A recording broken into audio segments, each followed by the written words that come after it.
Hello, welcome to this wonderful panel discussion on Do Kids Really Want Sex Education? And we are going to be speaking with a panel of incredible experts today. Let me introduce them. But before we get into it, let me talk about our company, UnTaboo. We are a safety and sex education company for children and teens.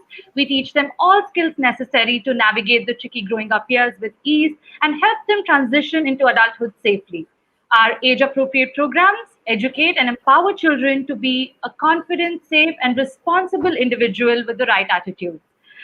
We have on our panel with us Anju, who is the founder and CEO of UnTaboo. She's a certified sexuality educator, a four-time TEDx speaker, producer of the only play on puberty and growing up in India called Growing Up.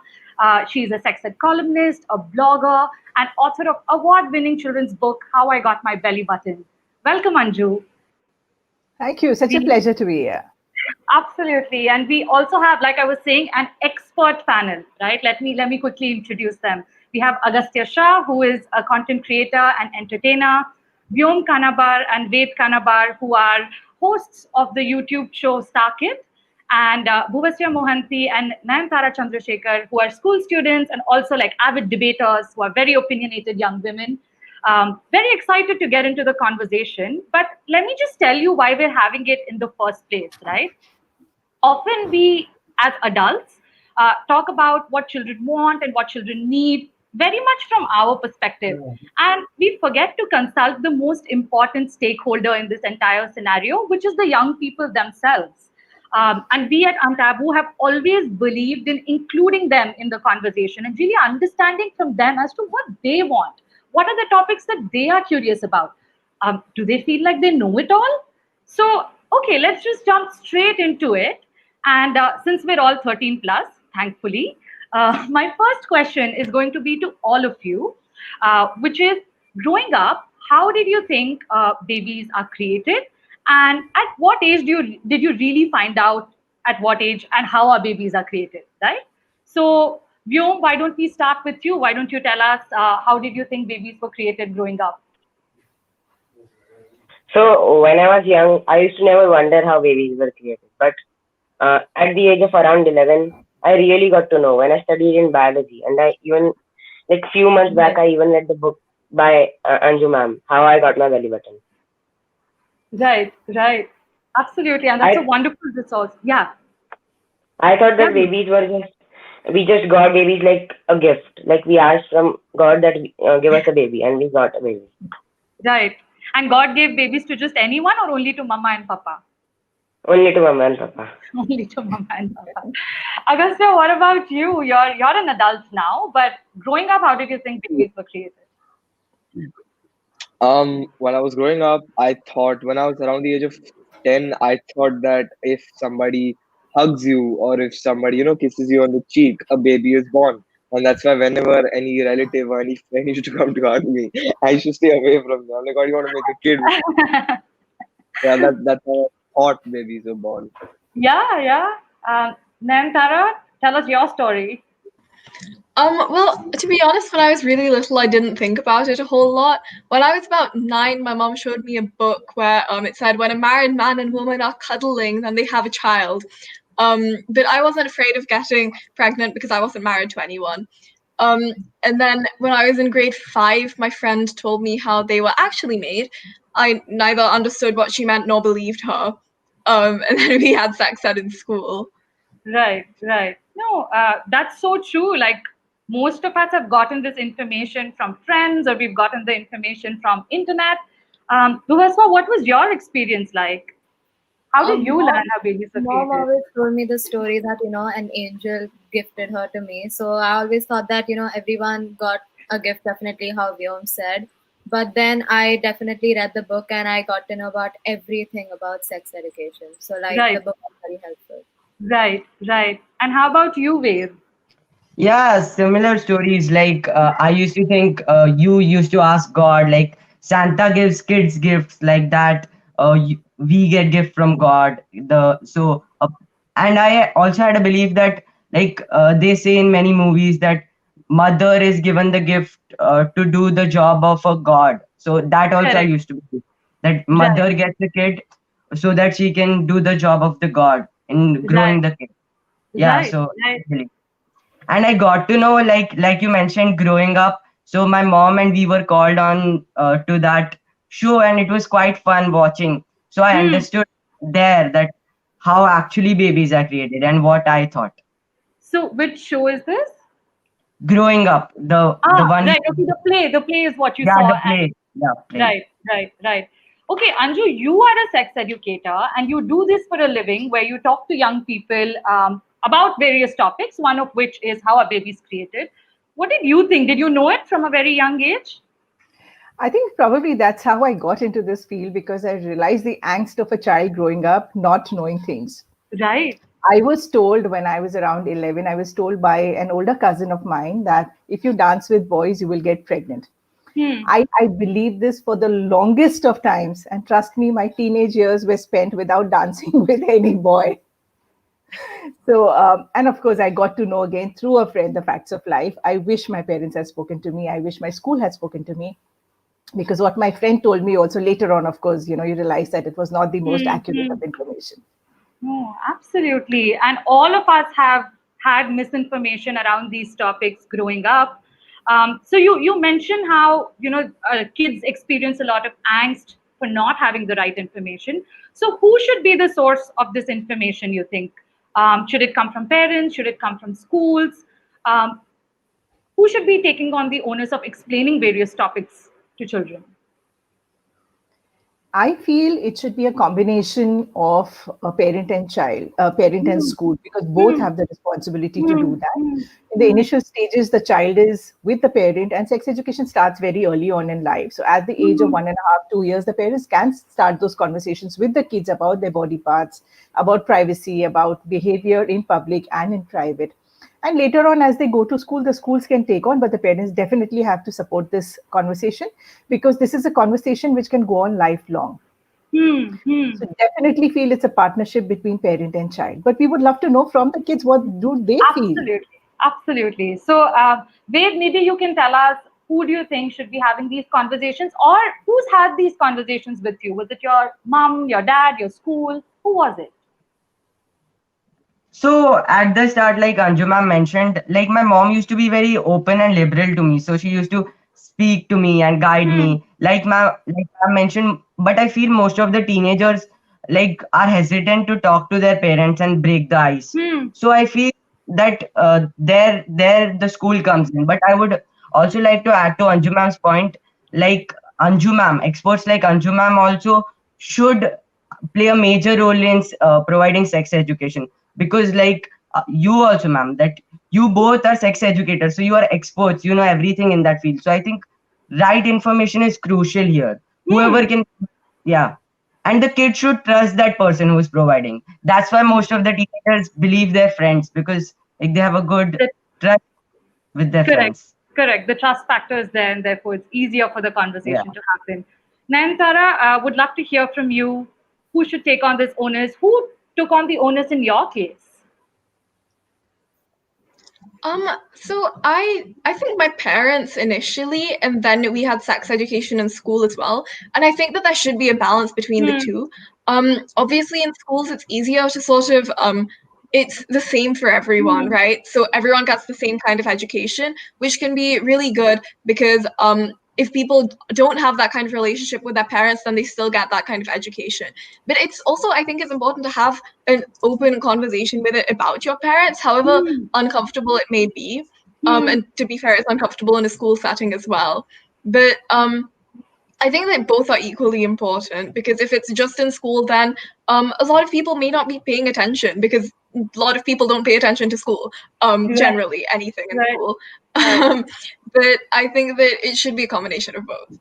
right, right. Just adding to what Nayantara said, see, when parents suddenly decide to give this education and they start, obviously the kids are embarrassed, parents are Hmm. embarrassed, and it Hmm. gets awkward. Even in schools suddenly decide that in seventh grade or eighth grade they need to do this session.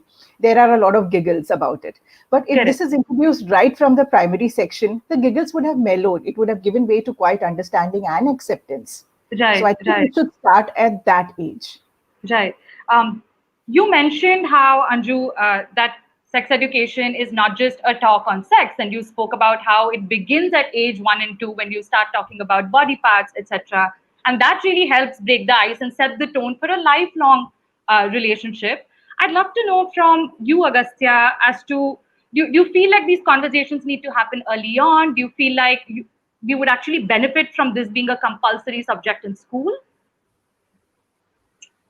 Yeah, I think it should definitely start from a really early age because the earlier, our beliefs are set at a Hmm. really young age, and if we're spoken to about this topic from a very young age from our parents and also our schools, then just it becomes a more holistic Hmm. and comfortable environment to have bigger conversations when we're of mature enough ages, because it's not a it's not a one step thing. It's like small steps about it. It's like a really Hmm. detailed Hmm. topic, and if we start early, then I definitely think it sets like the right path for the future where you can have those big conversations with the parents and it won't be as awkward at that time Absolutely. if we start from a young age. Absolutely. And this is something that Anju says, which really resonates with me, which is, of course, like when a kid goes to first grade, you don't start teaching them like complex algebra, or you don't start teaching them like integers and stuff at that age. You start with basic addition and subtraction and keep adding on to that knowledge as they grow older, right? So, very well said, Agastya. Bhuvaswa, you said that your mom had these conversations with you. Your mom explained certain things to you. But why do you think certain parents hesitate to have this conversation at all with their children? Maybe like they don't know that they know all this stuff and they don't want to put ideas Right. inside their heads, so like it's quite, it could be awkward. That person like may not know anything, and like when the parents are talking about it, they're just like, Yeah. what is happening? So it's definitely like they need to like know a little. They need to go in that stage where they are like laughing about it, so they can make them understand properly. Right, absolutely. Very well said. Parents kind of do wear those blinders and believe that their kid is very innocent and does not know anything and don't want to put those thoughts in their kid's head. Vyom, why do you think you have a very close relationship with your mom, but why do certain kids hesitate to talk to their parents? Or why do parents hesitate to talk to their kids? So maybe the parent or maybe the kid feels shy talking on these topics. So if the parent doesn't give the Hmm. information to the kids, then who will? So I think schools should also make sex Hmm. education compulsory. So everybody gets the Hmm. education equally and nobody is Hmm. left out if their parents don't Hmm. teach. Hmm. Anju, in your experience, why do parents hesitate to have these conversations with their children? See, most of us have grown up without any sex education. So obviously, we as parents, now that we are parents, we have hesitations. There is an awkwardness. We don't know what to say, when to say, how much to say. And also, we fear that talking about this will put thoughts in the child's mind. We, Hmm. our parents, like you rightly said, we are wearing blinders. We don't, probably, we are not wanting to even accept to ourselves that the kids already know. The thoughts are already in their mind. All that you as a parent will do when you have those conversations is correct those thoughts. There may be some Hmm. wrong thoughts, there may be some misinformation, and you as a parent will correct it there. I think with two parents, I would just like to say that, imagine your child having problem in math. You would expect the child to go to a math teacher in school to solve that problem, that doubt. Now, if a Hmm. child has questions about these topics, you should be the one the child should be coming to. You can't shoo away the child and tell him, I won't tell you. Where is the child then gonna go? Obviously, the internet, which will give him the not possibly the accurate information. Hmm. Hmm. Hmm. So be that source of information for the child. Right, right. And the internet often doesn't give you age appropriate information. So if it gives the same information to a 9-year-old looking for something and also a 90-year-old looking for something. So it's not going to do the job of filtering out information for you. So absolutely right, Anju. Okay, I have a fun question for Vyom and Ved. So Vyom and Ved are twins, everyone, and they're fraternal twins. They're not identical. Growing up, I'm sure that a lot of people would have asked you, or you would have been curious about this as to how twins are created. So, do you know the answer now? How are twins created? Yes. You do? Yes, So in biology, yeah. Yeah. yes, Were I you think curious about it? Yeah. yeah, I was actually very curious. So, biology, when the reproduction chapter was going on, so at the end of the class, all the students used to gather around ma'am to ask questions. and that Right. also privately because they were shy. Again, the same point. But I Yeah, always wondered that how twins are born or triplets are born. But Right. then I got to know. I asked my mom, and she told me that there are two eggs that a female gets, and then the sperm races and hits both of the eggs, and then the twins are created. Right. Yeah, Right. that's the right answer. Okay. Good job. Vyom, do you know how twins are created? Were you curious yeah. about it? Don't copy So Bhaiya's answer. yeah, even I was studying biology because we were in the same class. All So right. I used to wonder because we were only the twins around in our friends group. So everybody used to also wonder that how come twins are born and how come triplets or how come conjoined twins, how are they born? So Correct. like we had said that the sperm cells and the egg cells meet. So when exactly the sperm cells, two sperm cells meet with the egg cell, twins are formed. So it's like both Fantastic. both come at the same position. So Right. both Right. are, yeah, And I feel that's like very lucky also because having two eggs together is very rare also. Right. And Right. And triplets are even sometimes, more rare. Yeah. sometimes it's just that one egg which gets fertilized and then breaks into two. And those yeah, twins yeah. are identical twins. They look Identical the Yeah. same. twins. Yeah. Yeah. Yeah. So, Anju, usually, like, this is where the curiosity stems from, right? If it is somehow attached to our identity, Right. and then questions may come up. Otherwise, questions do not come up. So, and parents do say this, that there are no questions that my child is asking me. Why should I unnecessarily go and put this information in their head? What do you have to say about that? See, this is what parents think, that my child is not Mhm. asking me a question, and that's why Mhm. they presume that the child does not have any questions. That's Hmm. not the case. You look at the kind of awareness and the exposure the kids have today to internet, to the kind of shows they are watching, to the kind of music that they are listening to. So the awareness is definitely there. Those thoughts are definitely there. The only thing is they might not be coming to you with those questions, maybe because they've seen you react in a certain way to a question earlier. Hmm. So the first time the child comes to you, give the child the answer, because then you would have opened a door of communication forever. In Hmm. fact, there's a lady called Gayatri on this who's watching us live, has a question that how can we chat on sex education with children? So similar question. So let me take this up now. Yes, That please. Gayatri, there is, and all parents, there are teachable moments every single day in your life. Whether you're watching television and an ad for a sanitary napkin comes in, it's a teachable moment. After the ad gets over, ask your child, hey, do you know what this is for? And talk about it. You see an intimate scene on a show, after the show, talk to your child about it. What do you think about this relationship? Hmm. Hmm. These are different kinds of relationship. You see a condom ad, a hoarding of a condom ad, talk about it. There is opportunity, teachable moment everywhere. As a parent, you just have to ensure that you are willing to talk. The rest will fall into place. Hmm. So that actually brings me to a very interesting question, which I would like to ask maybe Vyom. Could you tell me if your mom didn't know the answer to something and she said, I don't know, would you judge her?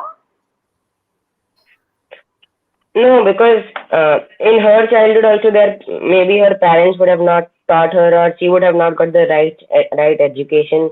So I can't blame her if she Right, doesn't know. Experts will know, but she's not an expert in that right, field. So maybe uh, she has the information that is needed and not extra information, right, like right. which is at another level. Absolutely. So, Bhuvashwa, what about you? If you went and asked your mom a question and she said, I don't know, let me look it up, or why don't we research together? How would you feel about that situation? I would agree with her because no one is like an expert on this. Like people have to definitely put a lot of hard work to learn each and everything to get the correct answer. So I would also Right. like be with her and research with her because I don't know, she doesn't know. I wouldn't judge her because like it's fine if you don't know. Like no one knows anything that much. Absolutely. In Absolutely. fact, And the fact, yeah, there's a question by Fatima, if I may take that up. yes, yes. Fatima's asking that if we haven't started talking with them as a child and they are 13 or 14 now, how do we start that conversation? Aprupa, Yeah. maybe you can take that question. Oh, absolutely. And it's very difficult, Fatima. I fully empathize with you. It cannot be easy. I'm 28 now, and now is when I'm starting to have these conversations with my parents. And I'm really pushing for it. It's very awkward, it's very weird, but I'm really pushing for it. But I think what really helped me was when I came to Anju with this question as to how I can talk to my parents. She said that I should just call it out. I should just say that it's a very awkward topic. It's very weird for me and it's very weird for the parents as well.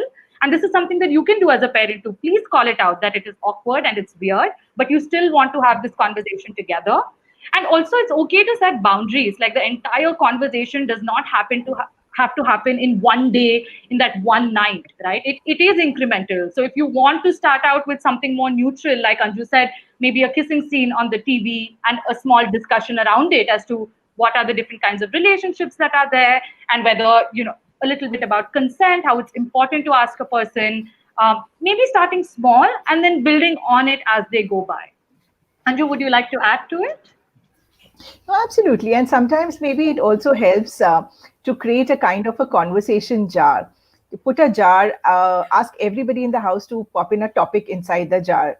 And every day on the dining table or whenever is your family time, take out one topic and discuss on that. Let there be neutral topics there, like probably the situation of roads in Mumbai or the situation, the lockdown situation, and then have one topic in there talking about, say, the LGBTQ, or talking about safety, or talking about porn.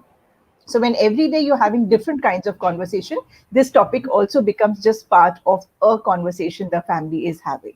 So there are lots of ways you could do that, and reach out to us. We'll be happy to help you with some more tips. Ma'am, could I add to it? Could I add to it? Please. Ma'am, like the ideas that you gave, my mom also used to do everything like that. So the conversation became normal. Like you both said that the first time you talk to your mom or your mom talks to you, it feels weird, but then it gets better because Right. I always share with my mom. So now I feel like it's just a normal topic. Right. Wonderful. Right. And Can that's I add what's to that? important. Yeah, absolutely, Nayantara. Yeah, so when we're watching movies or TV shows or something with my entire family, and there are, kissing scenes or intimate scenes or anything, my sister would always be sitting in the corner like this, and she would like take out her phone and stop watching and act like she wasn't paying any attention to it. I never did that. I mean, I get why she did it, because it was just uncomfortable because our parents were in the same room. But I just sort of, it was never something that I found difficult to talk about. I think just because I talked about it. Like I would, last night at dinner, I just asked my parents, did your parents ever talk to you about sex? And I just brought it up without like trying to make it awkward, because I feel like the more open you are about it, the less awkward it is. And that can really help to sort of bridge a communication gap between you and your kid. Yeah. Absolutely. And children, the parents signed up to be parents, right? There's a job requirement which comes with being a parent, and that means talking to their children, even if it's awkward to them. So make them do their job, ask them questions, ask them done their questions, make them most uncomfortable, get them to talk to you. Yeah, 100%. So, okay, Anju, you said we should make a conversation jar, but what kind of topics should be added there? What kind of topics is the youth curious about? So let's find out from them. Agastya, what kind of topics do you think should go into the conversation jar? What are some topics that you wish you were spoken to or would like to be spoken to about now? So now, I mean, I'd like to think that I know the majority of what I should know at this age. Sure. And at a younger age, probably about masturbation is a very big topic which people don't talk about, especially in India. Second is having a girlfriend or a boyfriend. It's really some parents, just to seem cool, they tease you with your boyfriend or girlfriend, and then the topic becomes very sensitive after a point. Even when you're grown up, it becomes sensitive where you're not comfortable. And topics which I think, for example, a kid can, in the jar, he can, for example, write just the word girlfriend or boyfriend and just put it, and have a conversation on that is it okay? I mean, it's okay. I mean, just have the conversation with their parents about that. So those are some topics which I think or need to be spoken about more, especially at this age. Fantastic. Bhuvashwa, what do you think should go into this conversation jar? Let's like ideate and help the parents make this for themselves. I feel like hugging a boy or something should be like normalized. Now, like, people shouldn't start saying, "Oh, when like this, see a girl and her hugging," and like watching porn should also be normalized, because everyone has, the needs or whatever to do that. Like, people should like not judge if you have a boyfriend or a girlfriend. Like, they shouldn't call you names like a hoe or something like that for having more. Absolutely. And these are conversations that young people should be able to have with their parents and present their opinions like this, right?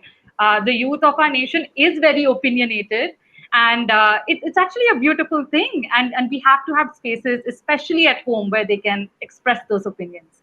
Nantara, I'd And love to then hear. Yes. just Yes, taking Anju. on what Bhuvashwa said, that hugging a boy, that you should not read more into it than it's already there. And I think, see, boundaries change with time. During our time as parents, probably when we were growing up, we wouldn't even shake hands with a boy. It was considered, there were people would talk about it. Today, the way the kids greet each other is through a hug. So we should not read too much into that and realize that the boundaries at every age change. So, like Bhuvasya rightly said, it's a topic for conversation between a parent and a child, for sure. Absolutely. Nayantara, what should go into this conversation jar? Consent. Definitely talk about consent with your kids. Teach them how to say no to anything that they're not comfortable with. Right. And I also think that sexuality should be talked about a lot more than it already is, because even all of the sex ed that we receive, it's heteronormative, and it doesn't, like, no one teaches gay sex. What if you're intersex? What if you're trans? No one teaches you how to have sex, or what sex is like, or what puberty is like. And I think that more conversations about that should be opened up as well.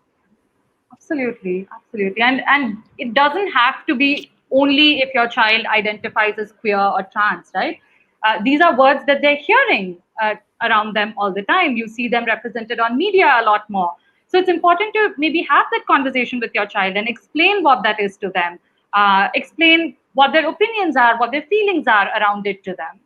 So, Vyom, what should go into this conversation, Jai? Any topics you are curious about? Yeah, like everybody said boyfriend or girlfriend. Like whenever if somebody is like talking to a girl in our class, the our group, some our friends start to tease us with that girl. So that should Right, not happen.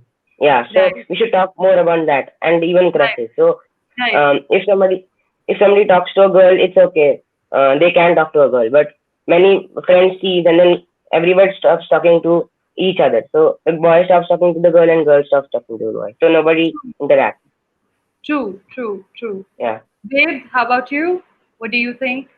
So, like, I would like to talk about hormonal changes and physical changes, like before, because I know that I am aware about it because my mom is liberal, but there are many teenagers who are like super conscious because they are not taught in school about changes their body is going through, like Hmm, pimples, hmm, hmm, mustache that is growing. hmm. So, get conscious about it. So, actively talking about these concepts will make them love themselves, because nowadays the teenagers who are not aware about hormonal changes or physical changes that they go through, Hmm, so hmm. they're always super conscious. Like if someone shows, they try to hide it, like in Correct. many apps also they show. So I would like to talk about that more.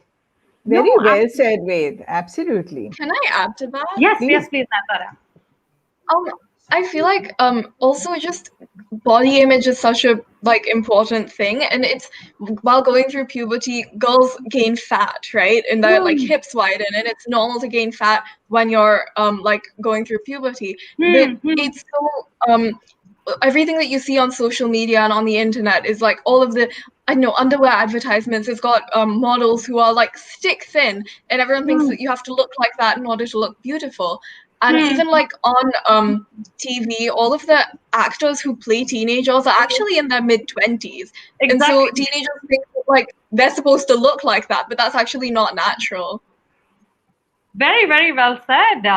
What I'm hearing is you want to have conversation about your body, about your feelings, and also about like the changing behaviors that are happening, the changing relationships with your parents and with your peers.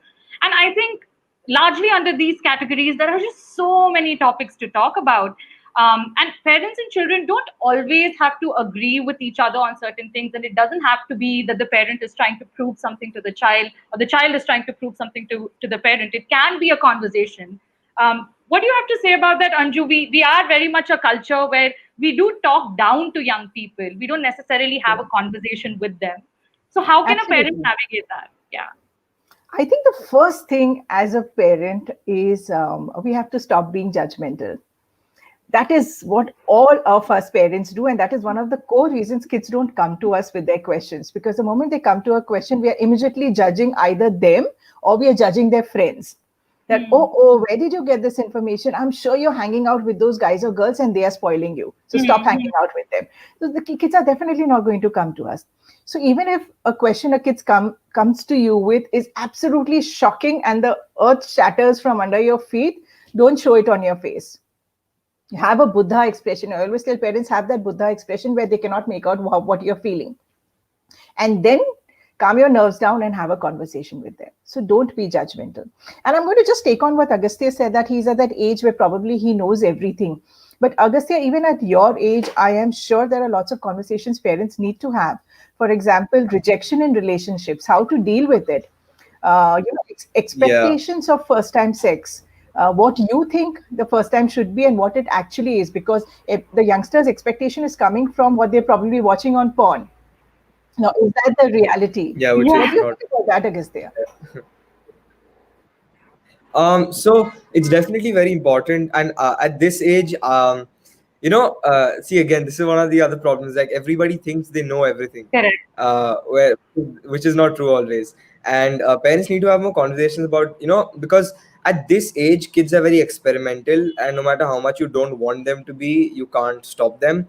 And so it's better for parents to have that conversation with them, that hey, if you do this, it's completely okay, there's nothing wrong you're doing, but just do it like this, do it in a safe way, so the kids, even, because what happens is the parents say no, don't do that, then the kids feel like doing it even more to see what it actually is and why their parents are telling them not to do it.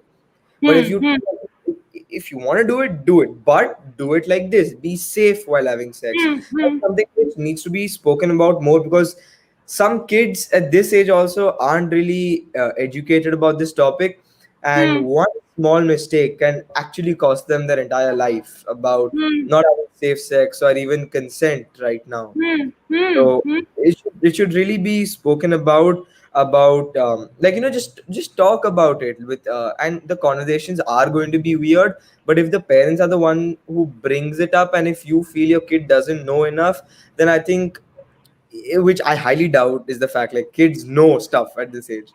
And They do, absolutely. There's no denying but that. Yeah, but I think it's just the parents should bring it up, because they are definitely more experienced, and between, again, correct. like a 40-year-old and an 18-year-old, like, it's better for a 40-year-old to bring it up than an 18-year-old bringing it up. It's just about giving the kids perspective.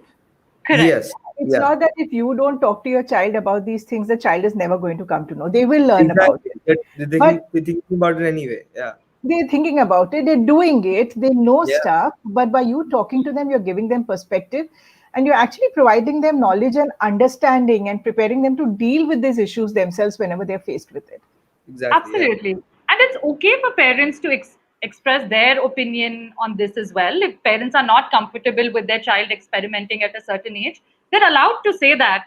But like we've been talking about this from the beginning of the session, there has to be space for conversation. And at least right information with regards to protection, etc., has to be given to the young person involved. And as soon as somebody your age, Agastya, enters university, sexual harassment laws apply to you, and that those are so confusing. You're suddenly in this university setting. Boundaries are different. Who do we go and talk to about these things, right? So absolutely, while you may know it all in term, and when we say we know it all, we often mean we know how sex is done. But beyond that, there are just so many topics like Anju was telling us. So And even for younger kids, there are so many topics. Sex education is not just about sex. There is so much more to sex education. So if you as a parent are facing this angst by your teenager, it is to do with the fact that the body is changing, the hormones are changing, the emotions are changing. And a conversation around that will definitely help your child be much more calmer, much more focused in academics. Because puberty is supposed to be the most stressful time in a child's life. And obviously, it impacts the academics also at that point of time. correct. Um, which I mean, with puberty, the first thing that kind of pops into our head is periods. So let's talk about that a little bit. Bhuvashwa, did you? I know that you've attended a session on periods with us, on puberty with us. Did that help you Did that make conversations around these topics with your parents easier after that? I'd love to hear from you. Yes, it definitely helped. I also learned a song. I don't remember it, but I definitely learned a song. We watched a video and I got to know a lot about it. At first, I felt a little disgusted because like blood is coming out from you, but like I got used to it. Like it was Hmm. definitely I understood and I talked with my mom and it turned out well in the end. Yeah, and you had this conversation in a slightly different format. So far, we've been talking about parents, we've been talking about schools. You actually attended a private workshop with us. So, what was that experience like? If you could tell us a little. We were all looking at each other because like blood is definitely like not a satisfying thing to watch.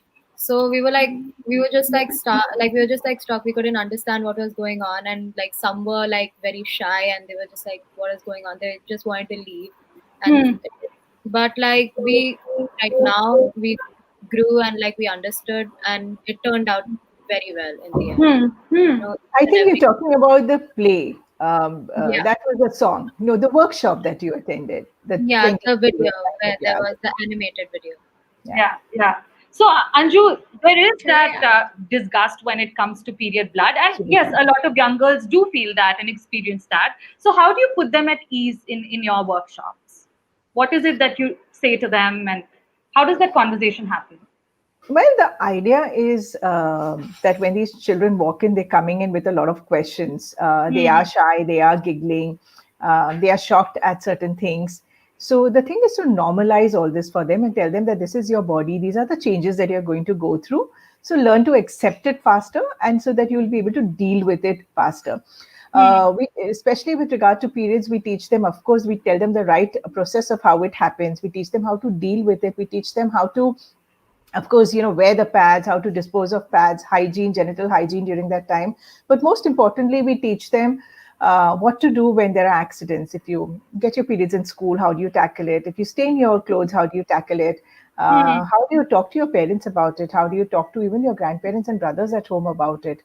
How to tackle the PMS. So the entire session is about helping them learn to cope with changes which are going to Hmm. happen to them Hmm. during puberty, and Hmm. making them walk out with a very, very positive attitude. Of course, we Yeah. have a discussion about the myths surrounding periods, because that is another important conversation parents should be having with their children, both boys and girls.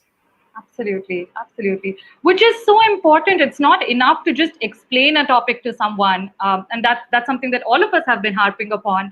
That we want continuous conversations. It's not a one-time intervention and explaining a concept to them. So, Vyom, do you know about periods? How did you find out about periods? Can you talk to Yes, your so mom like in about it? biology, yeah, even my mom taught me that what happened to girls at like when in puberty, and in school in biology we were supposed to be taught about this in seventh grade, but then it got postponed to eighth grade. And I remember when we were being taught in eighth grade, everyone was so shy, and some my friends were giggling. Right. No, And in many like uneducated areas, I remember that they think that periods are very bad. I've seen movies on which they show what happens in periods. correct. Nayantara, do can you I Yeah, want add to? to that? Yes, yes. Yeah. In school, in like grades 7, 8, even a little bit in grade 9, all of the girls in my class were really embarrassed about their periods. They never said that openly. They were like, "No, of course, it's natural, it's fine." But we would always like if we were going to the bathroom or something, we'd hide our pad in our pocket and walk like quickly so that no one would see us and things like that. And then when we had sex ed in school, there was like 36 girls and boys in one closed classroom, and we were made to talk about periods for like 1.5 hours. No one could leave. And it was just, yeah, it was really uncomfortable for those 1.5 Right. hours. But Yeah. after that, none of us are embarrassed about it. Like if I need a pad from someone, I'll yell to my friend across the hallway. I mean, it's just it opened up so many more conversations, Hmm. and it's just like that one session made it so much less awkward between people of different genders as well, and we were all just so much more open about it. Correct, So it correct. took the And shame away. yeah, Yeah. So absolutely, having a conversation not just helps build that better bond, etc., but it also helps destigmatize these and untaboo these conversations and untaboo these words, even amongst peers. So In fact, Agastya would be, we'd love to know a guy's opinion on this. How do you have yeah, conversations with girls about Um, periods?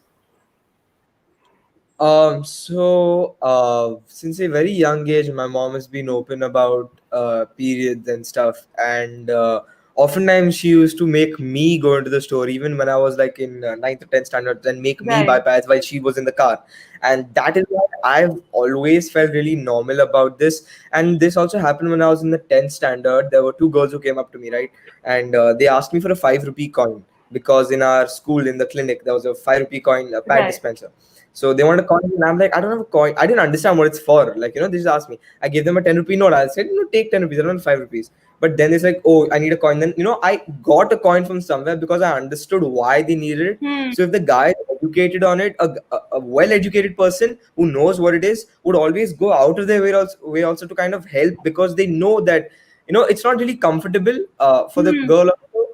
hmm, Um, hmm. and yeah, that's why I feel more guys should be educated about this topic so that they can help in case a girl needs help, or just be comfortable with it. I remember you came to us when you were a young 9 and 10-year-old Yeah, to do a workshop on puberty. yeah, I remember. Yeah. And in fact, something very lovely that a boy who had come attended one of our sessions, his mom shared with us later on, as to how having this conversation with the boy about periods then inspired him to go back home and have the same conversation with his grandmom, who subscribed to a lot of myths around periods. The grandmom believed that women should not enter the temple or they should not enter the kitchen.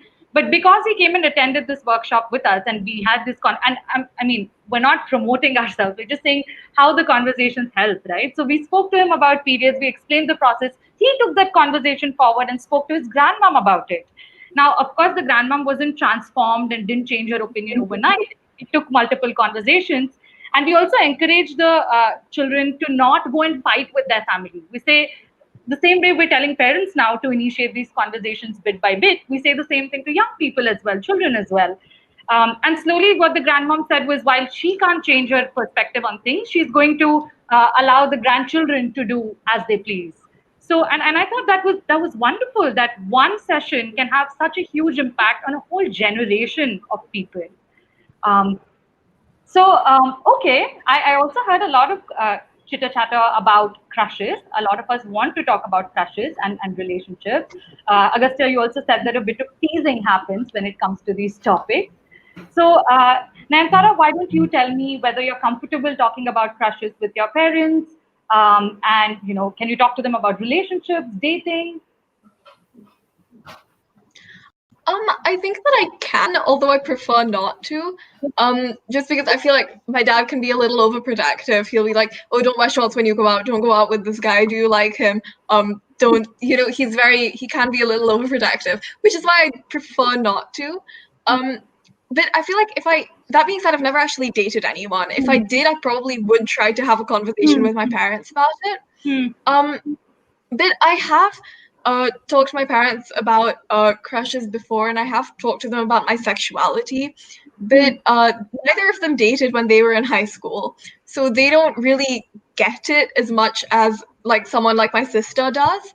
So Right. it's easier to talk to someone in my own like age level than to talk to my parents. But it's not uncomfortable. Sure, sure. Ved, how about you? Do you speak to your mom? You said you're very close. Yeah, I speak to my mom, but I feel that most of the time, like when you have a crush on someone, I feel more than the parents teasing you, the classmates tease you even more. But like after a long time, then it starts getting annoying. So I think friends also should not overdo it so much. Sometimes, like it has happened with me. Like once I just handshaked or did something like that, and then they made a whole gatha out of it. So yeah, I feel it should friends also should understand, like because they are of our age, so they should after some time they should forget it. So yeah, I'm open with my mom, but I feel friends play a Right, major right. role in crushes and all Can those I add on things. to that? Yeah, yeah, Okay. Agastya, please. That's why. Yeah. Okay. So the thing with me is that since a young age, I've like told my mom whenever I liked a girl, it's become very very normal. And if I actually when I had a girlfriend a while back, if I, for example, if she was coming home, then I tell mom that Mama, she's coming home right now, and we're gonna sit inside. And mom was very normal with it. And I told her that don't if you're coming in, not just knock and come inside. With my brother, younger brother also. And also now, whenever I like a girl, I just come and tell my mom. It's a fun conversation. She gives me tips on what girls like, what they don't like, and it's become really fun. And whenever she sees that girl in public, she teases me, fun nag kind of a thing. And that is not the nagging which some parents find cool and Hmm. do, Hmm. because if they've not had that conversation with their kids, then that teasing is bad in the mind of the kids. Then Hmm. the kids get more shut off to that topic. But if you've had that conversation, and then if you're teasing them, then it bonds y'all even more on that particular topic, right? So that is why Right. I think it's really really important, because crushes and everything are really normal at this point. And just having the conversation uh, the first time is the most important thing, because then the progressive steps become relatively easier. That's what I feel. Right. Right. Absolutely. And crushes not at your age, even at our age, are normal. Because a crush Yeah, basically means you're crushing over somebody. It's not that you want to get into a relationship with them. exactly. A Yeah. crush over, celebs all the time, right? Movie stars, sports stars. I have my kids teasing me so many times, oh my God, look at that, mom is watching that and blushing. So I think that's the kind of comfort level you should have with your child, and that will only come with conversations. You're absolutely right, Agastya, there. Yeah. Yeah. That I teasing mean, is fun teasing. so how does that? How can a parent have this conversation, Anju, about crushes? Do they just go and ask the child, "Hey, who's your crush?" and they take the conversation forward, or how do they go about it? Yeah, putting a child in a spot is not a great idea. Okay, tell me about your crush. No child is going to come up and tell you about their crush. Maybe you can start the conversation, when you're all sitting down comfortably one day and said, you know what, I used to have a crush on this guy or girl, depending on who's talking. Um, and oh my God, for 6 months I had a crush on that person, and I never, had the courage to go up and talk to that person. Talk about your experiences. Talk about when your heart broke. Talk about the fact that when you maybe approached your crush and maybe even got slapped. Talk about those things. And parents, kids, close your ears. I don't want you to listen to this. This is just for parents. Parents, if you have never had a crush, Yeah. make up one, make up a story and tell the kids about that, because that will make them open up and uh, share their crushes with you. No, Okay, kids, definitely. you can hear now. I think they heard it all, but we don't know what conversation. Nothing happened. So, So do you think that will help you? In fact, I would love to know from the teens here, that if your parents talk to you about their crushes, will it help you open up and share your crushes with them? I think for me, it definitely would. I've kind of always been the one to instigate these conversations with my parents. Like in the fourth grade, I asked my mom, "Did you ever have crushes when you were a kid?" Because I didn't want to say, "Oh, I like this guy," but I would just sort of prod her to start the conversation. I feel like if she started it first, then it would just make it a lot Yes, easier for awkward, the kid. yes. yeah, yeah.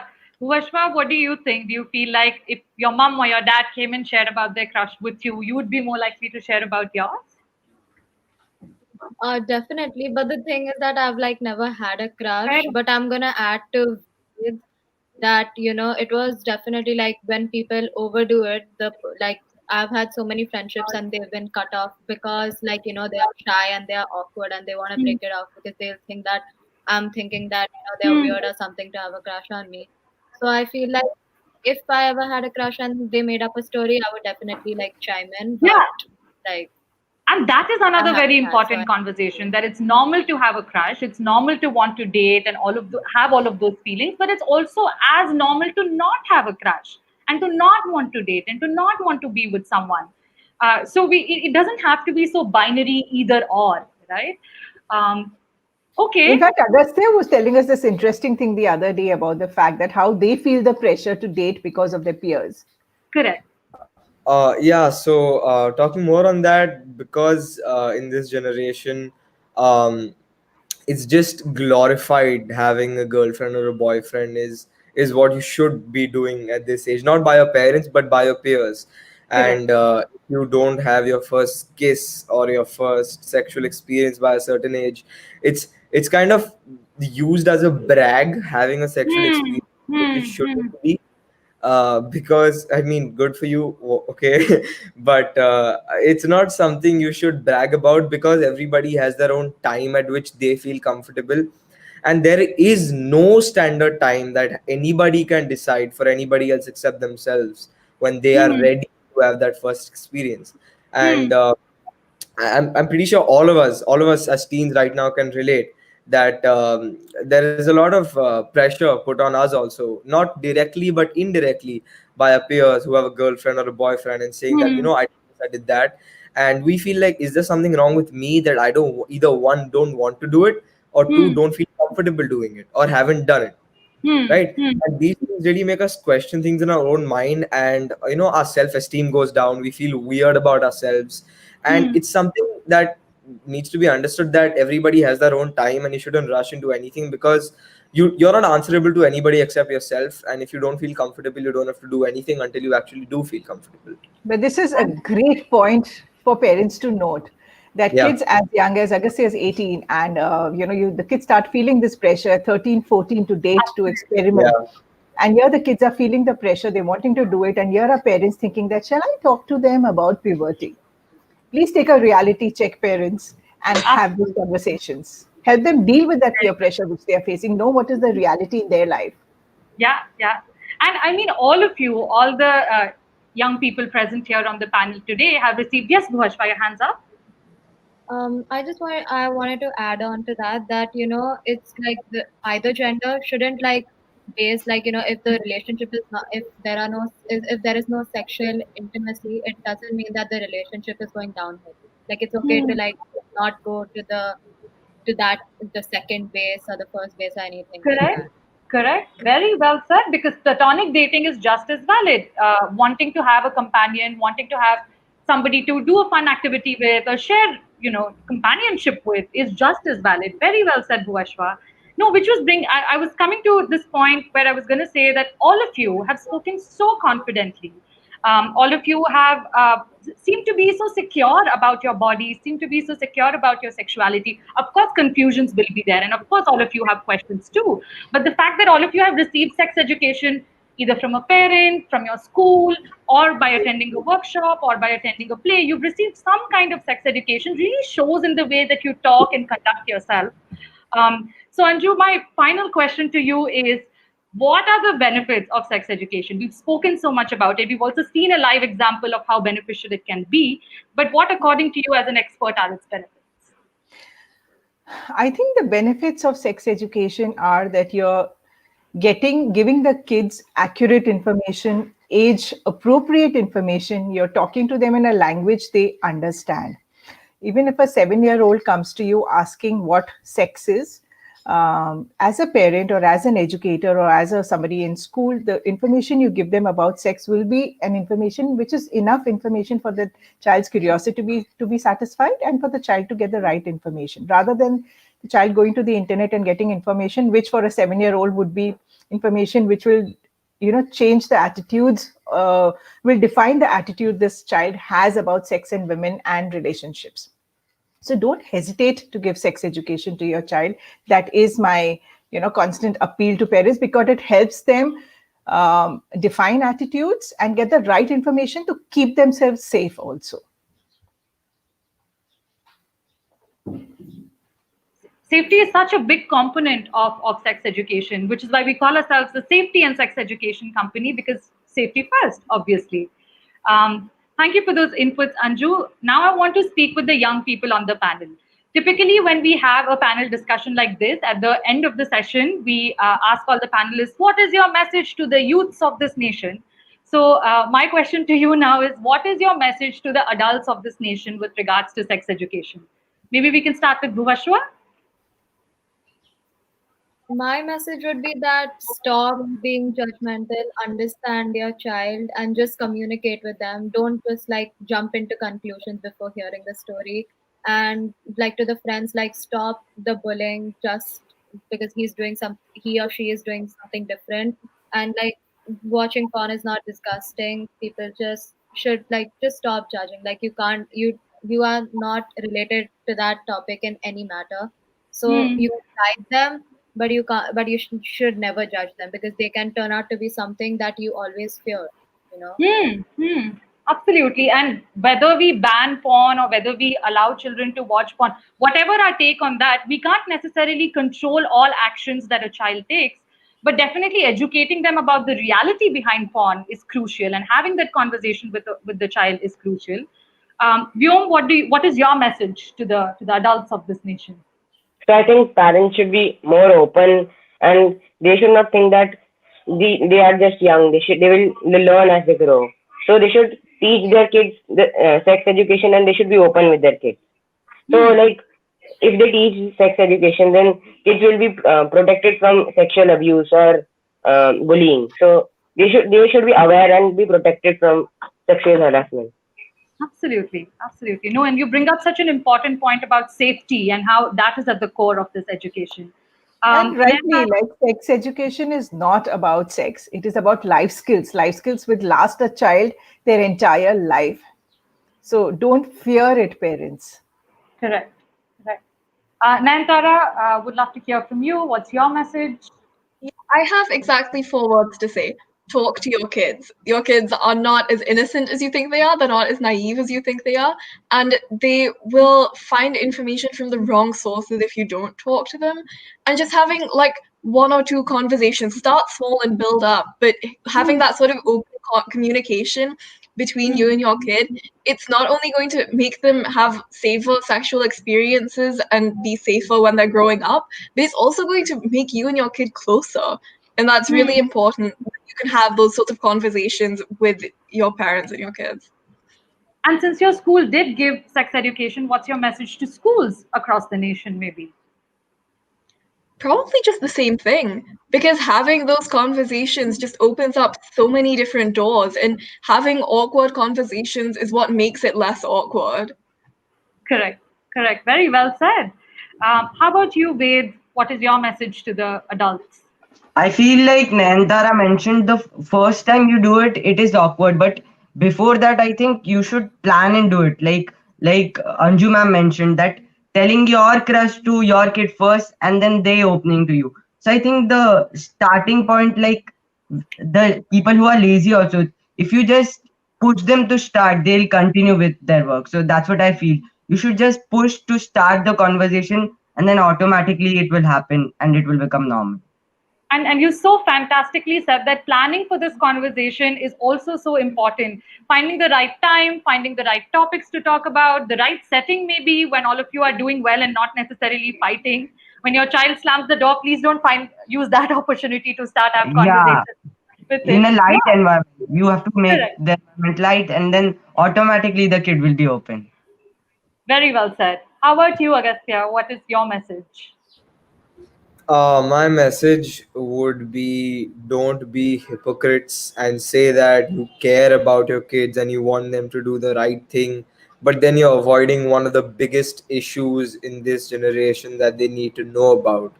Because every parent says that I love my Hmm. kid and I want the best for him.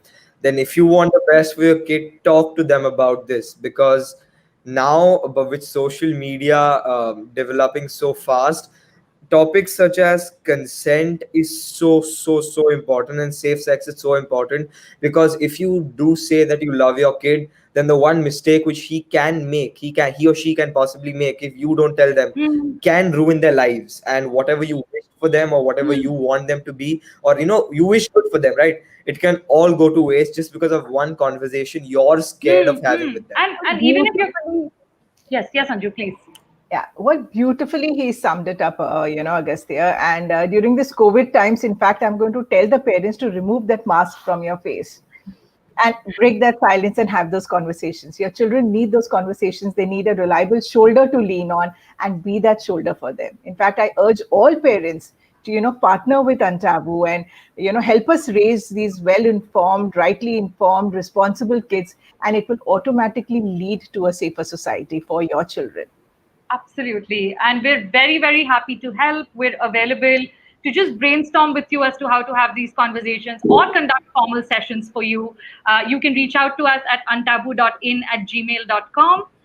That brings us to the end of our panel discussion. Thank you so much to all the panelists for expressing your opinions so beautifully with so much maturity. I am so impressed. I was definitely not like you at your age, for sure.